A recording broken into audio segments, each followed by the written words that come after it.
Welcome into the Paul Farrington Show. Paul, joined by Jack Weinberger and Robert Ziggy Ziegler at the University of Virginia for an NFC North overview show. I'm going to look back on the NFC North teams. Funeral. It's a funeral. It's a funeral. Yeah, except we're all wearing white. We're all in white. We should have all worn black. Well, it's because the Packers episode. and the Lions are out, so... Yeah, I guess we could be happy about that at least. If you're enjoying the content that we've been putting out, please remember to like, comment, and subscribe to the channel. Just 2 teams remain in the entire NFL season. Neither of those teams are the Vikings or the Steelers, unfortunately, or for the sake of this channel, the Packers. For us, we're happy that that's... They're 2 of the teams we do worst with in the entire NFL. Yeah, the Chiefs and the Eagles. It was probably the worst possible NFL playoffs that we could have had as a show, if you look back on it. Nothing went the way we wanted it to, but here we are. That's kind of how... I mean, that's sort of what works for this show, right? Our misery, and unfortunately, the channel's misery took a pretty big win on this NFL offseason. You can also follow us on Instagram, Twitter, and TikTok for other content, for Reels. You can become a member by going to our channel homepage and selecting join to join in on competitions that we'll have this offseason. You can win some free merch. Actually, a lot of people won merch during the regular season here. We still owe, I think, the big winner of our Pick'em League, but that's coming. That prize is selected. It actually is, believe it or not. That just needs to be sent out. And then you can always listen on Spotify or Apple Podcasts if you can't listen on YouTube or watch on YouTube. So the NFC North, Jack is right before we started was saying, why are we talking about this division? All the teams are out. Everybody's out. It makes no sense. I was like, well, Jack, everybody's out. 30 teams are out. The only thing we can talk about then would be the Eagles and the Chiefs. 2 teams who are in. Yeah. Well, that preview will be coming next week. We have this open week here before the Pro Bowl. Let's talk some college basketball. College basketball. Go ahead, Jack. Here, 25 seconds. College we're basketball. we're in the heart of college basketball. Do you have any college basketball takes you'd like to let out to the audience before we start? Well, if you guys want to talk with me, we can talk for a couple Jack, minutes. you're losing seconds fast, man. You got 10 seconds left. All right. Continue with the NFC North. So it was a division. Go ahead. Preview 2025 NFC North and just recap what. We'll be getting there. Well, that's what this is. This is like a look back on what went wrong and how to fix it. Oh, never mind. Let's just look back what went wrong. Yeah. So we'll have the way too early top 10 or contenders for next year. That'll be a fun show. I'm just thinking if this, like, once the Steelers got knocked out, like, I don't listen to anything on the Steelers or what they could have done better. I mean, I'm just saying. No, that's because you're not a real Steelers. Like, maybe I'm not. You're a gambler. Like, I don't look and be like, oh, like, what happened to the Steelers? Why'd we lose? I'm just like, oh, we lost. No, that's why you're like the only person in the country on Pitt plus 3.5. Like that's your attention turns over to Pitt basketball. Oh, the minus 3.5. Minus 3.5. Yeah. Oh, sorry, yeah. Minus Okay. 3.5. Minus 3.5. I'm like, okay. So the NFC North, it had a great year. Like if you look at it as a whole, phenomenal year in the NFC North. 3 teams made the playoffs. The Bears, they started off well at 4-2, then a 10-game losing streak, but they showed some promise with Caleb. Maybe the best regular season of all time for a division. Yeah, it got to be up there. Was it the best? Do you know if it was statistically the best of all time? Playoff teams. I mean, it's hard because divisions haven't always been 4 teams. I don't think there's been a 4-team division that's been better than this ever. It was fantastic, and especially when the Bears were 4-2, it was looking like it was going to be an all-time race before the Chicago collapse, which I think we all kind of found a little humorous. Well, has a second place team ever had 14 wins? No, it's the most wins ever for a second place team. Yeah, I mean, that's absurd. And then I mean, the flame out was extraordinary. But then even the third place team got it on the playoffs as well. Yeah, with 11 wins too. 11 wins. That's got to be the best division season ever. Yeah, it was amazing. But yeah, it seriously was a remarkable flame out for the division. Regular season. Yeah, the playoffs was just horrible. If you were a fan of each team, it was the Packers. I wouldn't say heartbreaking. The Packers was more disappointing. The Vikings was crushing, and Detroit was. I mean. You have like Alex, our good friend, Tom Monroe, our good friend, Lions fans. That was pure heartbreak. And oh yeah, I'm not gonna lie, I did find some amusement in that. Now that's wrong of me, but it was difficult in the NFC North. It was a great year to be a fan, and then it turned into a bad year to be a fan. So we're gonna look at each team a little bit and talk about what went right, and then more importantly, what went wrong and how that could be fixed. We'll start from the top to the bottom. At the top are the Detroit Lions, who were 15-2 this year, just the best season in the history of the Lions, and they went into the playoffs. Jack, you were on them the entire season as unbeatable, basically, and I couldn't blame you, honestly. As we got into the the playoffs, they looked like a team that was just destined to go to, and if not go to, win the Super Bowl. But then because they're the Lions, because they're cursed, Jaden Daniels comes in, a rookie quarterback, goes into their home building and beats them. And now you're in an offseason where there are some needs that have to be addressed. It's a great team that'll probably be very good again next season, but you never know if you just captured lightning in a bottle. So Ziggy, I'll go to you first here. What went wrong here for Detroit? What was the biggest, this was our problem on the 2024 season? And I think I know what you're going to go with. I mean, there's only, if you're asking for the single biggest thing that went wrong for this Lions team, I think there's only one answer you can give, and that's the injuries. I know that the offense had a bad performance in the game against the Commanders, and that's true. But all season long, the thing that made things the hardest for this Lions team was injuries on the defensive side of the ball.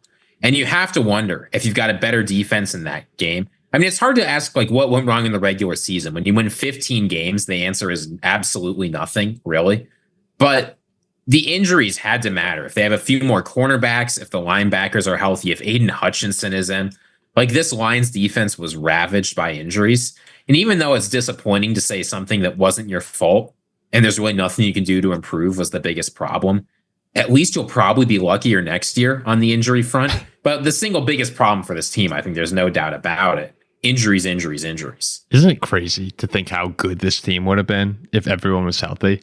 Like, it wasn't just that they had a bunch of injuries and they had issues with depth. It was like Hutchinson. Yeah, it was like Hutchinson was leading the league in sacks for weeks after he got hurt. He was having an all-time. Like, he could have gotten. I mean, he had 8 sacks in 5 games. Yeah, he was off to an unbelievable start. Sorry, Jack, you were saying? Yeah, also too, and yeah, I thought the Lions were going to win the Super Bowl, like for most of the year, at least get there. I thought they were the best team in the NFC all year, but the last couple of years, you have to realize that the regular season and the playoffs is literally 2 separate seasons.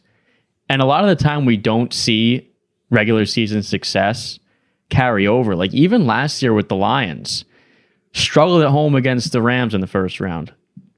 It took it was a scrappy game by the Bucs in the divisional round. Like the Bucs could have beat them too. It's an entirely new season. And a lot of the time when, you're a team with the slightly worse quarterback in a do or die game, like essentially week 1, like this is a fight to the death. It's tough to say like, okay, this team was 15-2, number 1 seed. Let's gift them the path to the Super Bowl. Like absolutely not. And that's where I get mistaken. Like this is a brand new season. Jaden Daniels was awesome. That's a good point. This Commanders team looked like world beaters in that game. What, 45 points? Yeah, but it's also easier to look like you have the better quarterback when the other team is 4 defensive ends on IR, 3 defensive tackles on IR, 2 starting linebackers on IR, 4 cornerbacks on IR. That's an entire starting defense right there. And most of those guys were starters. Like, if you look at some of the big free agent acquisitions that were supposed to make a big difference, right? Guys like Marcus Davenport, Carlton Davis, they weren't there, and they were playing well up until that point in the season. But when you've got an entire starting defense on IR, I mean, Jack, you might have looked like a good quarterback out there. I'd look Yeah, good regardless. he would have looked like Jaden Daniels. Oh, yeah, I'm not downplaying injuries at all. I think that is probably the biggest. Well, I think you're right, too, though. And it's not a diss on Jared Goff at all. Like, Jaden Daniels just was playing some of the best football in the league, and you saw, I think that we probably should have been more aware of this going into the playoffs, or a lot of the people who were picking Detroit, you kind of could see that something like this could happen, especially after they played the Bills. And, in the playoffs, you're going to be playing the best offenses in the league. And Buffalo had no problem at all moving up and down the field on Detroit. Basically, no team did at the end of the year other than the Vikings. And even the Vikings, if you go back and watch that game, the Vikings were living on the 5-yard line. They just couldn't get in the end zone. They kept making mistakes. The Vikings put the ball in the end zone. They actually probably win that game. So I feel like you could see it coming for Detroit, but because they won that game the way they did against the Vikings, and because they were so good all regular season, 15-2, the Detroit story, the comebacks, it felt like they were inevitable. That's what got me back on board. Was the Week 18 win? Was it? And it was a little misleading. It was a 20-point win against Minnesota. It was a little misleading because the Vikings I thought were playing better, just not being able to get in the end zone, and Darnold was having his worst game of the year.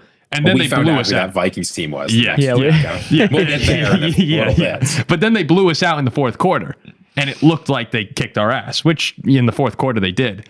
But that might have been, for Detroit fans, a false sense of security about what this team actually was. And it was a great team, a great season. The offense was unstoppable. It's just when you have those injuries that you're talking about, Ziggy, when you faced a good offense, it was bound to happen. Well, yeah, there's two numbers that define this game for the Lions. One was 3 for 4, how the Commanders did on fourth down. If the Lions stop just 1 or 2 of those, it's a different game. And the second, of course, is 5 turnovers, right? 3 Jared Goff interceptions. If you're consistently letting your opponent convert on fourth down and you're turning the ball over a lot, there's very little you can do. So look, it's as we look forward to this Lions season and what's coming next, I think the injuries are going to get better. Jared Goff will still have a couple stinkers next game, but hopefully they won't be so poorly timed. I mean, it's true. Every year, Jared Goff's due for a couple bad games. Every Lions fan can admit it. Most players are. You just can't have 20 defensive injured players and Jared Goff turn the ball over 4 times against an elite offense. That's just not going to work. And the game was still closer than it should have been, given all of that. Right? The way I describe it, it sounds like the Lions would have lost by 40, like the Commanders lost to the Eagles. Not quite what happened. So they go into this offseason, and it'll be interesting to see what happens, because Aaron Glenn and Ben Johnson were 2 coordinators who everyone's been talking about for years now as being 2 of the best coordinators in the league. Aaron Glenn goes to the Jets. Ben Johnson goes to the Bears. We'll get to them in a little bit. And now Dan Campbell has to build up his new staff. And I think that there's a lot of question marks about, will this defense be able to pick up from where they left off this season? And when healthy, the Lions defense was great this year.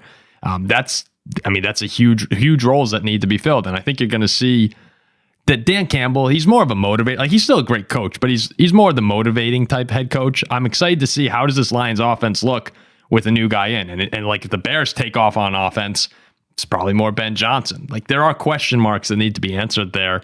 So Ziggy, let me ask you real quick. Between the coordinators, let's say like cornerback and, I don't know, maybe edge rusher, like, what do you think is the biggest actual need for them to address?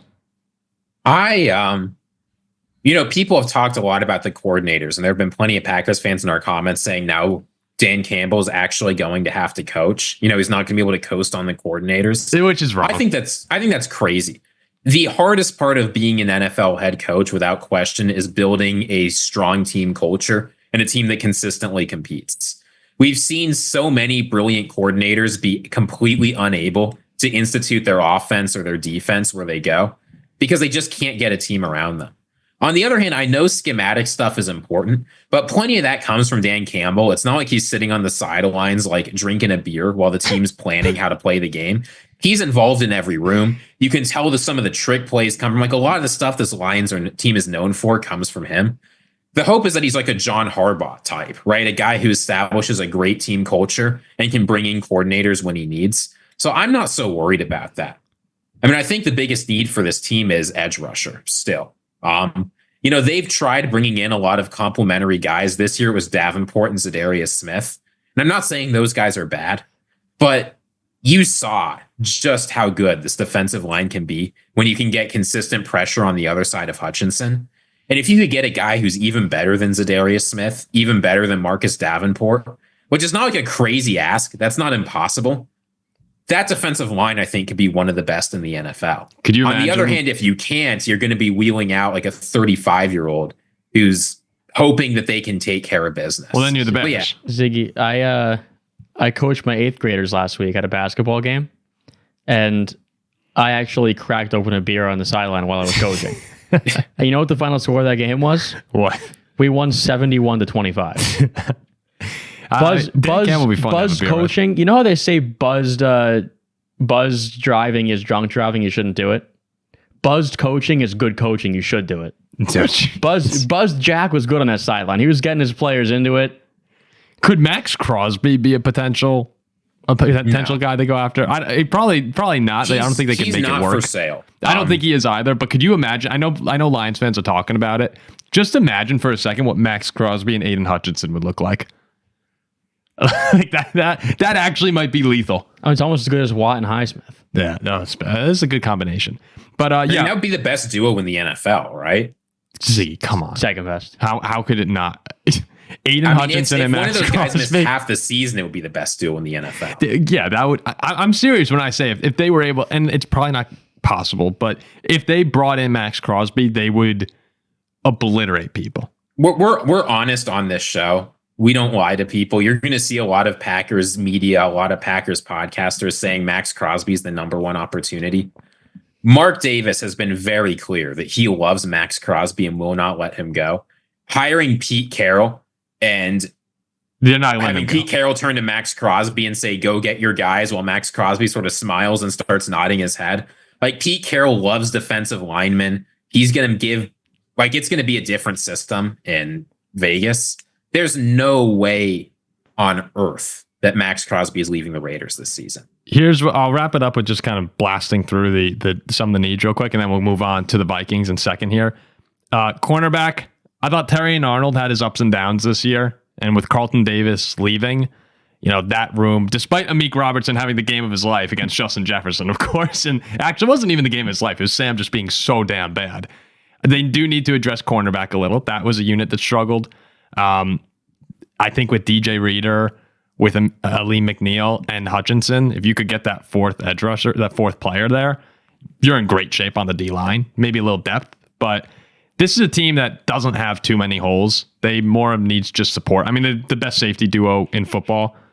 And then go get a guard to replace Graham Glasgow, and they should be in good shape. They should be back. Like, what would you put their panic meter at going into next year? Like a 3, 0, 2? Yeah, like 1. Right? There's not much. You've got like 3 needs, $50 million in cap space, Tons all of your cap draft space. picks, a great quarterback, a good defense when it's healthy. Like, maybe it's a 2 just because you wonder if Dan Campbell's going to melt down, but he's not. You know what to do. That's the hope. Look, that's the hope. The hope is that Aaron Glenn and Ben Johnson were guiding this ship, and that Campbell has no idea what he's doing, but that's obviously not the case. So the Lions are in great shape. The Vikings, all right, this This is short.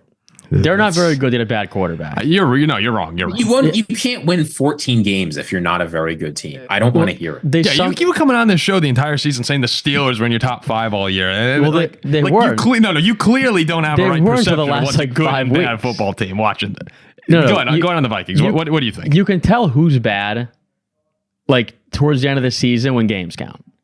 Like, Darnold decides to choke, goes back to his old ways when it matters and it means something. That's as simple as that. Like, he just... they won plenty of big games against good teams, too. They beat the Seahawks on the road. They beat the Packers. They crushed the Falcons. Like, Seahawks stink. The Vikings played plenty of good games late in the season, too. Up until it really counted. It wasn't up until you're playing for the top seed and up until the playoffs. Well, yeah, but that's just who we are. I mean, that's just who we are as an organization. We're always like this. That was just for whatever reason, like, Darnold was playing really well and over exceeding expectations, and then you went back. For some reason. What do you mean for some reason? I don't know the reason, but for some reason. No, for some reason he melted down. No, he's just not. He played well because he was coached well by O'Connell, No, he's not had very great good. players around him, and he's actually a solid quarterback. He's The not very meltdown was No, the he's not curse of very the good. Vikings for some reason. He missed out on like millions of dollars too. Like, he's not very good. I think when you look at the season as a whole, obviously magical year. A big win is that it looks like Brian It was Flores a will be coming fluky back. year. And the real Vikings showed up when it counted. That's all it is on the Vikings. That I think parts of that are right. Like, there was a little bit of I don't want to say it was a fluke because they did have 14 wins and they played really well. Like 5. Yeah, I mean, but they weren't squeaking by. It wasn't the 2022 year where they were having miracle wins. They were actually beating up on quite a few teams throughout the year. We were better than you guys this year. Yeah, well, I don't know about that. I mean, I think this is a really talented roster still.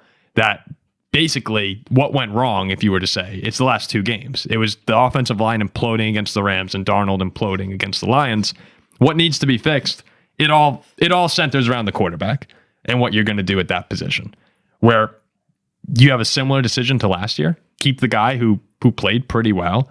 I mean, obviously Sam and Kirk are different scenarios, but somewhat similar in that you could keep the guy who had a great season, or kind of venture into the unknown. And you're going to take that risk. Last year it worked in getting Sam.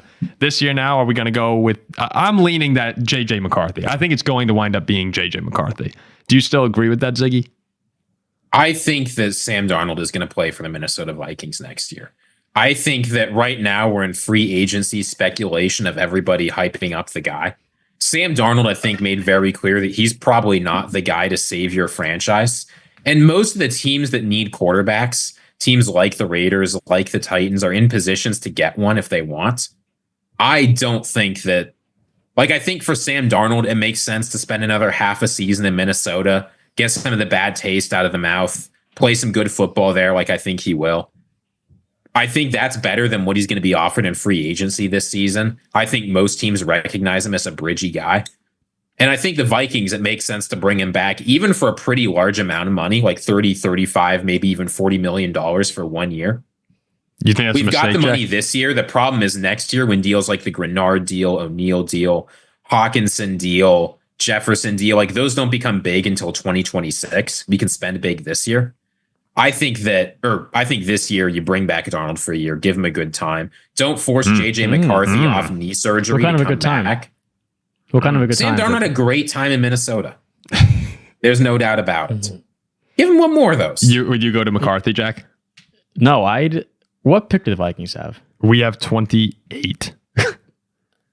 I think I would draft Is that actually 28? Why did I see? Maybe I saw it. It can't be 28. It can't be 28. It's gotta be. We lost in the wild It can't card be round. 28. It can't be 28. I don't like McCarthy. Where are the Vikings? They gotta be like 24 or something.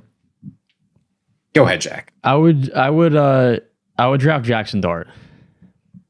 Okay, well, thank I'm God serious. Jack's not running the team. I think Thank he's. God he's I think not he's the drafted. best quarterback in college football. We're 24. Yeah. I would draft Jackson Dart and I'd play him. Here's I'm not even kidding. Here's what I'll say. You could go. You think that's crazy? Yeah, I it's don't think absurd. that. I mean, I don't think that's crazy. That's going to see a quarterback in the first round every year until you get Patrick Mahomes. But you don't even why know not? what JJ McCarthy is. He stinks. Even more reason to take a first round quarterback. Yeah, all I did was hand the ball. Chances that JJ McCarthy becomes an elite, like perennial top 5 QB, 20, maybe 30%. Okay, wait a second. So what If would that. you do then, Ziggy? Would you keep Sam Darnold? It sounds like you would go with JJ Yeah, You McCarthy. keep Sam Darnold So what the hell's going and on JJ here? McCarthy and then draft another You quarterback. know that Sam Darnold's not Patrick Okay, Mahomes. so you're all for drafting you Jackson two are Dart. full of shit. Yeah, well, you're going You to sit guys for a are. little while and then throw him out the end Do of the you season, see who wins. You see how Dart plays? Throws it all over the field. I mean, it's just amazing. Yeah, no. You watch McCarthy, it's like, oh, hand off. He's not going to be good. Darnold was a flash. I don't understand JJ your McCarthy philosophy. just is Sam I Darnold. don't understand your philosophy, Jack, when JJ evaluating any talent. JJ at all. McCarthy is like obviously like- it's not even evaluation of talent. It's just like you just Hey, watch and I think something just I forms. called Bryce Young and Caleb. They both stink. No, but they did the exact same thing that Jackson Dart did. Jackson so Dart's why is no, no, Jackson no. Dart good and Caleb Williams stinks? Dart's going to be great. I see things. Jackson Dart didn't win a Heisman. I can't reveal what I see, but I see things. Yeah, no, there's something I can't even. If you draft Dart, you kick McCarthy to the curb. He becomes the Vikings quarterback with Justin Jefferson and I was going to say Thielen. Who's the other? Addison. Mm-hmm. You'd be amazing. I'd legit draft Jackson Dart out from like quarterback for the Vikings. That's Okay. what I would do. All right. So that's Jack's philosophy. Ziggy would go Sam Darnold. I take the best quarterback in college football. I'm leaning closer to if Kevin O'Connell thinks that JJ McCarthy's the guy, I would rather go and see what McCarthy has. How could he be the guy? I don't know. Did you watch that guy playing? Like, it's just not that good. A winner. But here so you gotta go- quarterback is a huge Go issue out for and the get Blake Vikings. Corum. You got to go out and get Blake Corum if you want McCarthy. The Vikings on offense, you have your cornerstones in Brian O'Neill, Christian Darrisaw, Justin Jefferson, Jordan Addison. Like you're set at the positions that really matter outside of QB on offense. They need to improve their guards, and I would like to see them get a more explosive running back in there. But the Vikings offense is in very good shape to, with a couple pieces plugged, be very good or a very good situation for whatever the quarterback is. I will say I'm a little concerned about the defense. Byron Murphy had a great year. He's a Pro Bowl cornerback. He's a free agent. Stephon Gilmore had an up and down year, but he'll be gone. Harrison Smith is retiring. Cam Bynum's a free agent. I mean, there's no one in the secondary. Like that group That needs to. secondary is not my main concern, actually. Well, no, and that's why I'm concerned about the defense. Go ahead, you can take it from here. My main concern is interior defensive line. Yeah. I am so tired of watching Josh Jacobs go for like 100 and a couple touchdowns against us. Watching Jahmyr Gibbs go for like 200 and a few touchdowns with David Montgomery adding an extra 150 on top. Like the interior defensive line, just like the interior offensive line, was something teams knew they could attack every single week. And almost every single week, the Vikings gave up a huge rushing performance. It's a miracle that DeAndre Swift, the key to the Bears offense, wasn't able to beat us a single time this year. It almost hurt us against the Cardinals of James Conner. Like, there were just so many times running backs went huge on that interior. In the NFC North, when you've got to face DeAndre Swift, when you got to face Jahmyr Gibbs, when you got to face Josh Jacobs, those three guys are basically the same. They're interchangeable. But when you got to face one of those guys 6 games, you need an interior defensive line. You need somebody that can play up there. And honestly, we need an interior defensive line to get pressure on the quarterback too. We're playing a decent tackle. I feel good about our edges. I think the edges are great with Van Ginkel and with Grenard, and Dallas Turner hopefully gets better.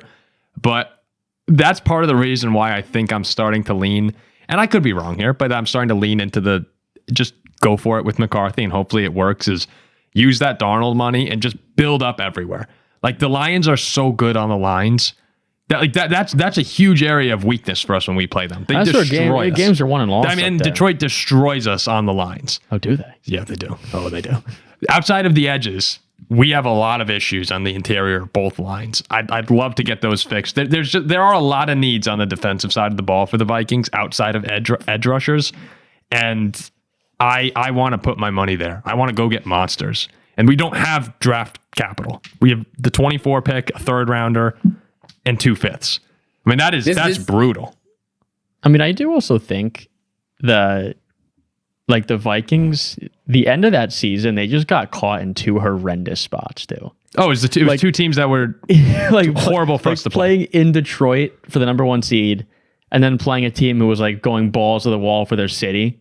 Like, I know it's just the worst case scenario possible. No, it ended horribly. If we play that last game in Minnesota, we might win the NFC. Also, like if you play if you play the Rams and like this unfortunate event didn't happen, I think you probably win. Yeah, but when you put up 18 points in those 2 games and give up 60, they were bad spots, but the Vikings got killed. Look, I think that in some ways, it might have even been good for the franchise as a whole to see the glaring weak. Like, if you're going to lose, see the glaring weaknesses that you have, and not to pay Darnold billions of dollars. Look, I really like Sam. He had a great year. He had a phenomenal year. He was very good. But you're also looking for the guy, and I think Darnold had a great year, but I still don't I don't think he's the guy. You know what I mean? Jackson Dart. Okay, so the Vikings have a ton of cap space. I'd love to see them address those spots on defense and guard. I mean, there are a lot of holes on this team, but at least they have some foundational pieces. The Green Bay Packers. What went right for them this year? Overall, I think it was a disappointing season.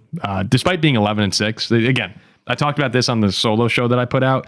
It was a good year by all accounts. 11-6 is a good record, but when you look at them being, 2-5 against playoff teams, and one of those wins was against the Rams without Puka or Cooper Kupp.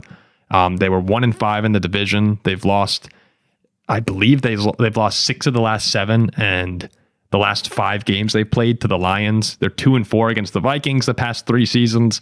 Like, there's a Lions problem for the whole NFC North right now. But the Packers, to get to where they want to go, have to be able to win the division. And when you look up and down the roster right now, I think it's a good roster, but there's a lot of inconsistencies that they need to improve upon. One of the wins you could take away is that the defense was a lot better under Jeff Hafley.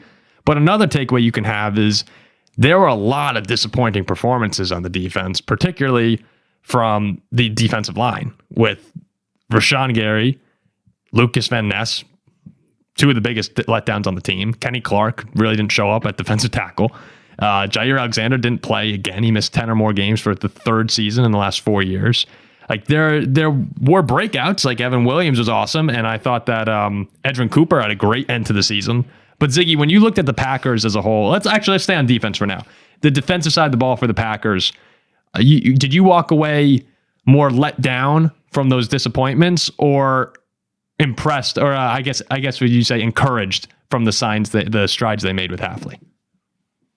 I mean, I think it's hard not to think that there were some substantial improvements for them this year. I think if you're disappointed, you're not looking at it quite right. Sure. I mean, you step back and look at Green Bay in 2013. The defense wasn't as bad as people think, right? They were 13th in opponent points per game. They were like an average-ish defense. This year's defense was much better. They were 6th in opponent points per game, 4th in opponents' yards per game, 6th in opponents' yards per play. Like, they were excellent efficiency-wise. The problem with this Packers defense was while they generated a lot of big plays, particularly in the secondary, and they had a great plan against the rush, the rushing defense that killed them in 2023 was good. They weren't good at consistently stopping the pass. I mean, you see 4th in opponent interception throwing percentage. They did a great job forcing picks. 11th in sack percentage is not bad. 25th in opponent completion percentage. Teams knew that they could complete the ball against the Packers, and you saw it times when they needed to ice the game to stop a drive from happening. You saw it week 1 against the Eagles, and they never figured it out since. How do you stop teams from driving down the field? Because you can generate big plays, and that's great. That's really important. You can do great against the run, but if teams can complete passes against you effectively, the best teams in the NFL are going to be able to take advantage of that. The difference, though, I think, and the reason why I'm optimistic is last season we were thinking this defense needs a huge overhaul. They got the huge overhaul, and now they just need fine-tuning to make it better. Especially you saw second half of the year, players got more used to the system. I think the biggest disappointment was not on the defensive side of the ball. Wait, all right, good. That's a good transition point there, but hold on. I just want to not yet. I wanted to ask you, would you bring back... It's a teaser. Would you bring back Jaire Alexander? Oh, Ziggy, tease me. That's a good teaser. Would you bring Ziggy. back Jaire Alexander? What the Packers need to do in order to make this defense great, they need to go from good to great. That's what they need. I think that's one of the biggest things. They need to be a Super Bowl contender next year. In order to be great, they need multiple good corners added, and they need some improvements on the defensive line. I don't see a world in which this defense is great without Jaire coming back. Yeah, I agree. I'm not saying it's a guarantee he's going to play well. There's a chance he comes back next year, is just hurt or doesn't look himself and sucks.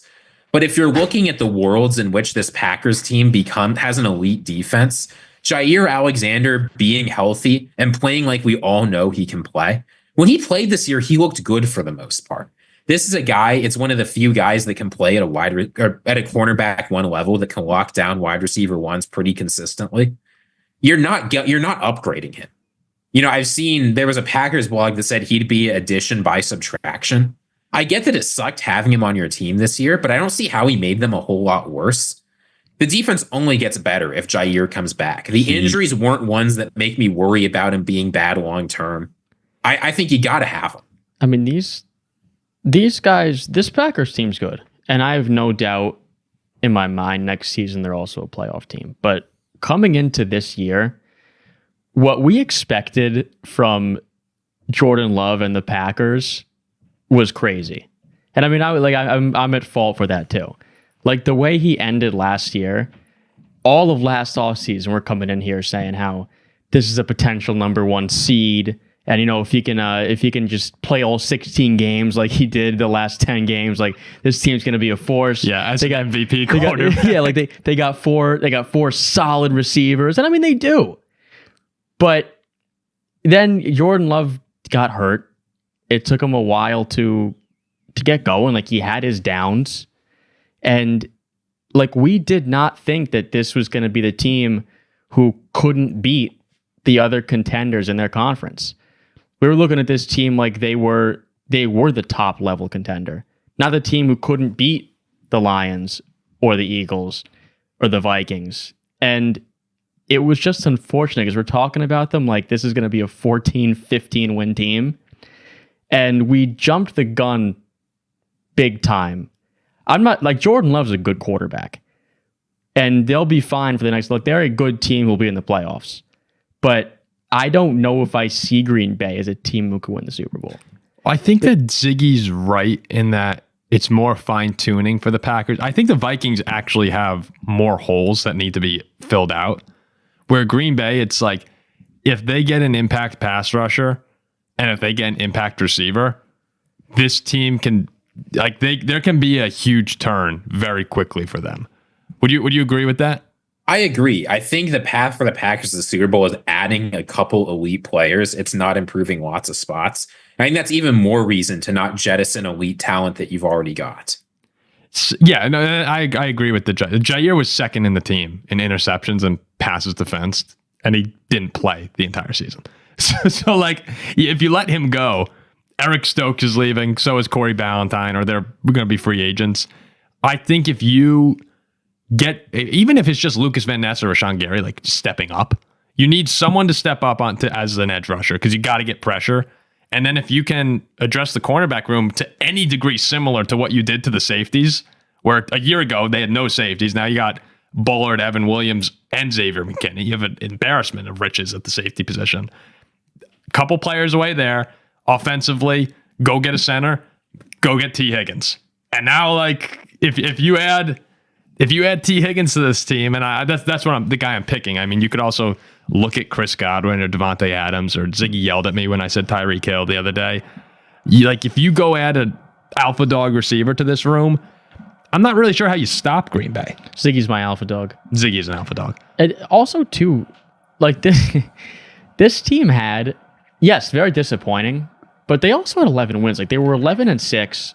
And what are the chances that you ever play in a division where the second place team has 14 wins? Well, it never happened. Like, yeah, like, right. That's, exactly. So, I mean, while it's obviously you wanted to go further than the 7th seed and the wild card round, like you made it further last year, I do think that this Packers team is probably in the second best position going forward in the North. In the North? Yeah. They do need Jordan Love to play better, though. They do, yes, they do. That is consistently better. We can talk about all these different needs they have. If Jordan Love doesn't take another step forward, because this year, is it fair to say this year he took a step back?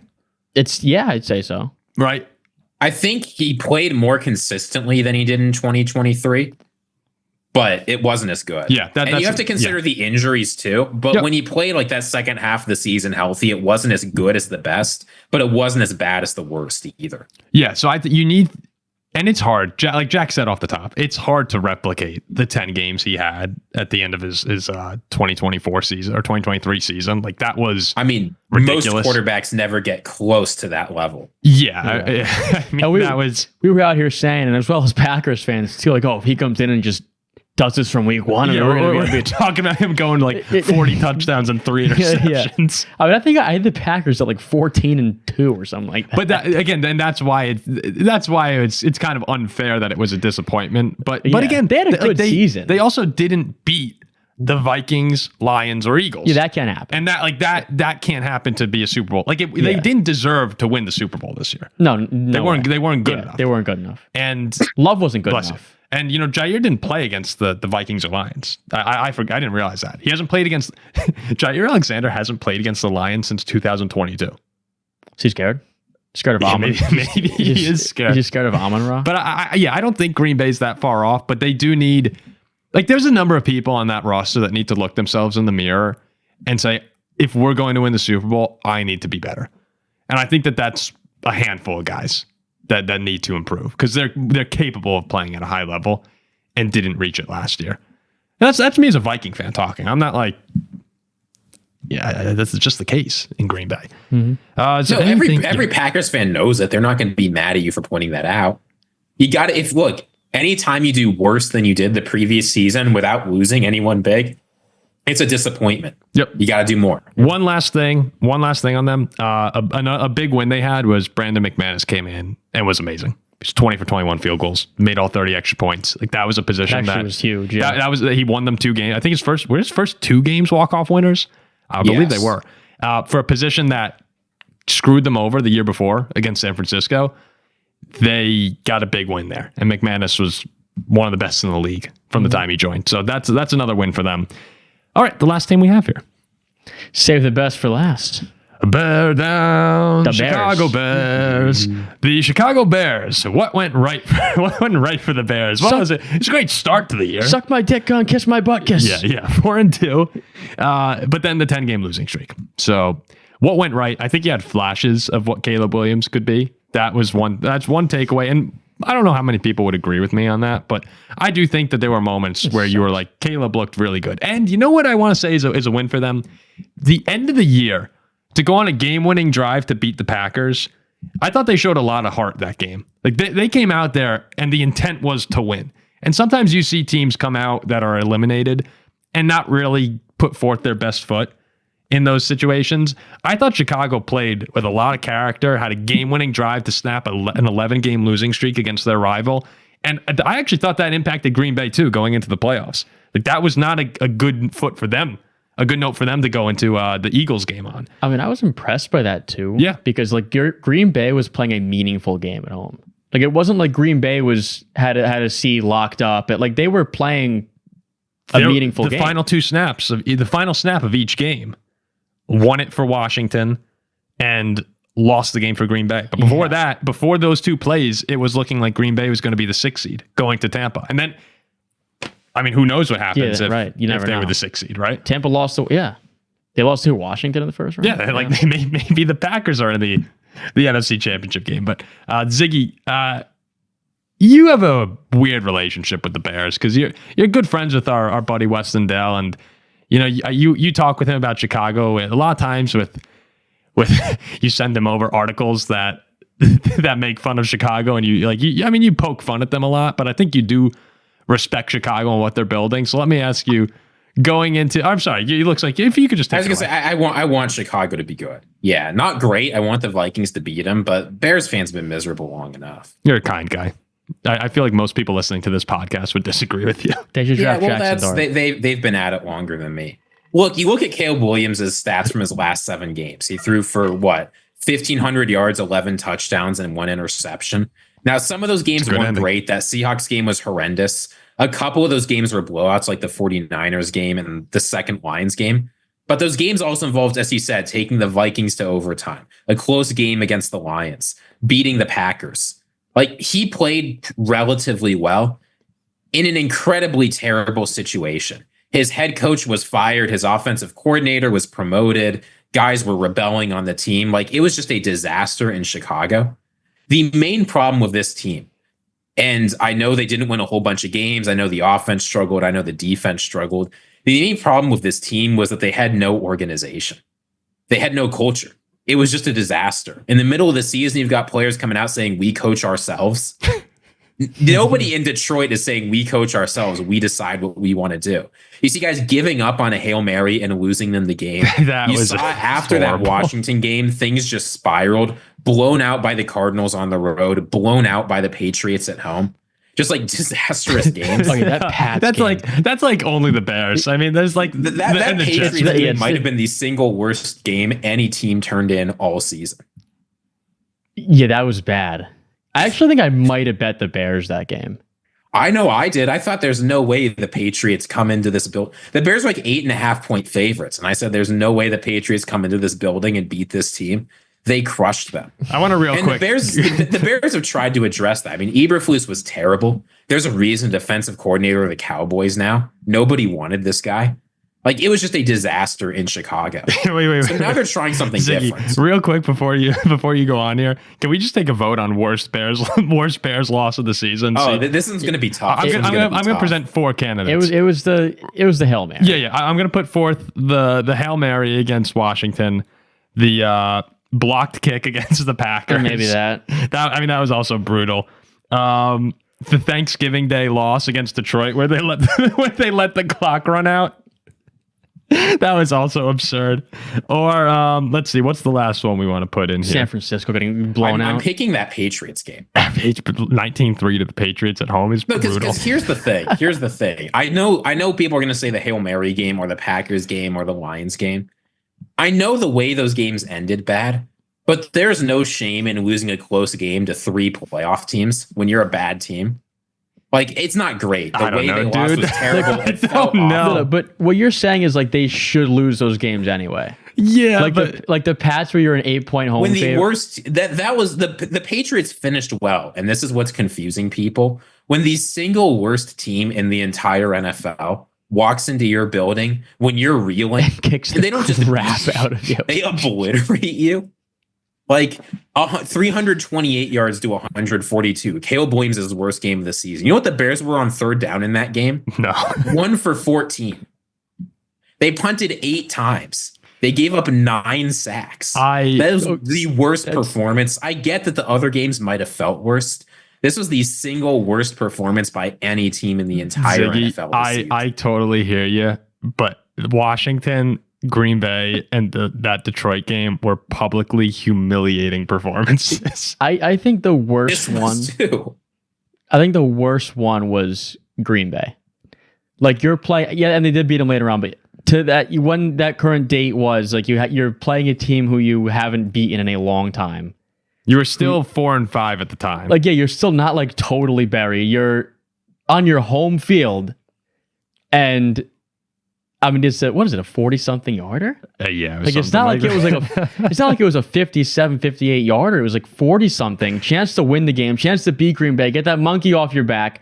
What would have been a huge win for this whole organization, Caleb Williams especially, and just to have the kick blocked. I never thought they were going to beat the Packers again after that. Yeah, that's when you're like, that's why the end of the year was impressive, though. The last game of the year. But that's when you're like, maybe we'll never beat this team again. Yeah. I think both of you guys put forth good cases, but the Hail Mary was that was so bad. And that sparked it all. In case there's a single Bears fan still listening to this after we blasted your team. Sorry, I didn't mean to go there. I mean, here's what all this amounts to. This was a terrible season. And the Bears did, I think, the single best thing they could do to try and address that. You never know if a coordinator rising up to a coach is going to work. But Ben Johnson seems like the best hope the Bears had. You're trying to build on a successful season for Caleb Williams. You're trying to bring in a guy from a winning culture that knows what it's like to do well in the NFL. Most of the guys on this Bears team have never experienced that. And you've got Ben Johnson coming out and saying all the right things, right? Other than Nagy, who said, we're going to bring what we did in Kansas City over to Chicago. Johnson saying, we got a completely different situation in Detroit, completely different quarterback, completely different personnel. We're going to have to reinvent the offense. He brought up John Shoup, who was Ben Johnson's coach long ago. Bears fans will remember who that was. Who on earth is that? Say that name He's again. a former Bears offensive coordinator. No, just say that name again for the audience. John Shoup. John Shoup. I thought he was that old Orioles player. There's a Shoup on the Orioles, remember? Shoup? He might still be there, actually. John Shoup is currently the coach of the Nordic Storm. Who the hell are the Nordic Storm? They're in the European League of Football. Does Shoup still play for the Orioles? But look, he was their offensive coordinator in 2001. What a weird show this is. I'm not saying he was great, but look, you've brought in a guy who has a chance of making this team better. They're trying to do things differently. What more? There's nothing more you could have asked the Bears to do this offseason. They landed the number one coaching prospect. No, they did. They got their guy. But now here's what I'm going to say is please fix the offensive line. For the love of God, please fix the offensive line. Caleb was sacked 68 times this year. It wasn't even close. He was sacked the most. And part of that is because he runs around like a madman, like Jack says. And it's not the it's just not very good. It's not the Big 12 where you could go and make a play out of nothing, or the Pac-12. He's just not very good. The former Pac-12, where you could make a play out of nothing. You're playing against Wazoo. Wazoo, yeah. I was trying to be careful of what secondary I said there. But exactly. So 68 sacks is absurd, though. I mean, that is really ridiculous. And I saw there was a little graph that came out that said QB efficiency after avoiding a sack, and Caleb was slightly negative in his total EPA after avoiding the sack. But then they have for each player how many sacks they avoided this season. So remember, Caleb was sacked 68 times. And if you look at the graph, it's like some of the league highs were Lamar avoided 28 sacks. And that makes sense. Lamar's scrambling around a lot. Sam Darnold avoided 26 sacks on the season. Baker, 28. Josh Allen, 27. Those were the highs. Those are all second place. Caleb Williams was 50. He avoided 50 sacks. Avoided 50 sacks. Yeah, Jack, I don't think you understand how bad things were in Chicago for Caleb Williams. He was sacked 68 times and avoided 50. Well, if you put Jared Goff back there, he's sacked triple digits. If you put Jared Goff back there, he's sacked 118 times. I mean, those avoided sacks probably to picks. Well, no. He was slightly negative in his EPA. after avoiding the sack. I mean, Slightly Williams negative. threw, He's like middle of the league. Williams threw what, 10 interceptions this year? No, he threw 6 interceptions this year. He threw 6 and he avoided 50 sacks. I mean, that's just I'm serious. Second place was like Stroud 26, Lamar 28, Baker 28. If the Bears draft Jackson Dart, they'll win the Super Bowl. There we go again with Dart. It was truly watching the Bears at times. I'll come out on record. Some of them were Caleb's fault, but they took so many debilitating sacks where it just crushed a drive. I mean, you saw that in the Viking game. Remember, it went to overtime. The Bears had this crazy comeback, recovered the onside kick, and then in overtime they get the ball and Caleb takes a huge sack. And it's like drive over. There were too many of those this year. That's something that needs to be fixed. That's something that Ben Johnson's probably going to come in and attempt to fix. So build up that offensive line. Do you think there's a correlation? Caleb Williams paints his nails and takes sacks. Next year, you're going to be surprised by Caleb Williams. When I you know put a you're competent coach and a remotely competent offensive line around him, Yeah, you're going to true. be surprised. I truly didn't know how to answer. Do you get what I'm trying to say or no? I hope I'm. I don't want to know. What I hope I'm not. I think the Bears work on those lines because outside of Montez Sweat and Javon Dexter, there was not much on the Bears' defensive line. Build up your lines. Get Caleb to be a little faster with his decision making. And again, I'm not a quarterback coach. I understand, guys, but you watch the games, you could see this. And I think the Bears are in a position to really have a nice bounce back. Well, now look, it's the Bears. It's the Bears. So the same way that the Jets fans are right now saying like, hey, we got our guy Aaron Glenn. Let's go get us a quarterback and make some noise. Like it usually doesn't work out. Something will go horrendously wrong. I was thinking of Shoop. Shoop. But I think, the Bears have a ton of salary cap space. They got their guy at head coach. They got their guy at quarterback. Now's the time. They'll stink. Yeah, now's the time to do it, but they'll probably find a way still. So I mean, this Bears team, they don't actually have a ton of needs besides competency. The offensive line is head coach, huge. and they need an improved offensive and defensive line. Do that. Brisker, the concussions are worrying, but the secondary's okay. The linebackers are okay. The receivers are good. The running back room is okay. If you can get the lines going and a competent coach, this team's going to the playoffs next year. Well, that's it. This offseason, we're gonna make a list of takes people make. I'm gonna hold off on Ziggy's. The Bears are going to the playoffs until we get into that's not what I said. I don't want to see it until the draft and free agency are over. Then I'll commit. Do you want to hear But Jack's? if they can do those two things, Do you want to hear Jack's crazy take at 2025? Yeah, And we'll play this back next year. Is whichever team next season has a dart on it wins the Super Bowl.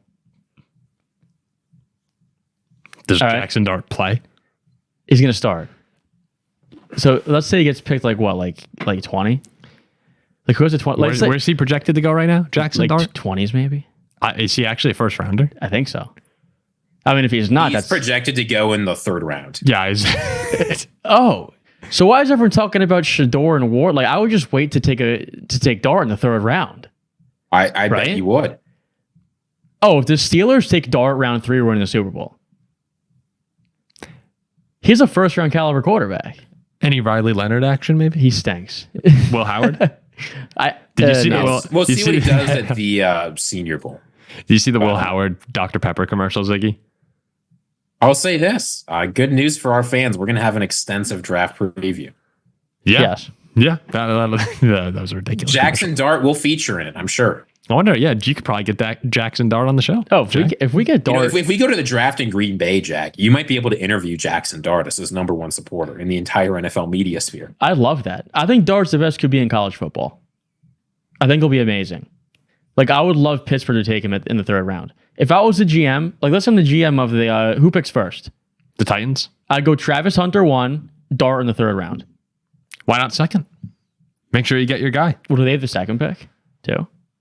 No, in the 2nd round.